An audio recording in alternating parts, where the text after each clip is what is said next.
অসমত বিজেপিয়ে প্ৰত্যেকবাৰেই যুৱ শক্তিক প্ৰাধান্য দিয়ে আৰু নতুন কেণ্ডিডেট আমি প্ৰত্যেকবাৰে আগবঢ়াওঁ।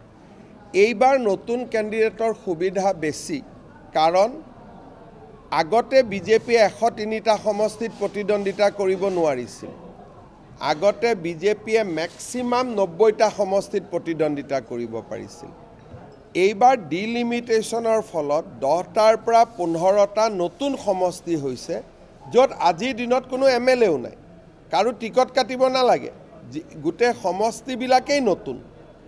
ধৰক ডিব্ৰুগড় তিনিচুকীয়াতে মাকুম এটা নতুন সমষ্টি হৈছে, আমাৰ ধেমাজিত চিচিৰ বৰগাঁও এটা নতুন সমষ্টি হৈছে, লখিমপুৰত আমাৰ ৰঙানদী এটা নতুন সমষ্টি হৈছে, আমাৰ কাৰ্বি আলঙত আমৰি এটা নতুন সমষ্টি হৈছে। গতিকে অৰ্গেনিকেলি কাকো কষ্ট নিদিয়াকৈও আমি যুৱক আৰু মহিলাক আমি আগবঢ়াই লৈ যাব পাৰিম।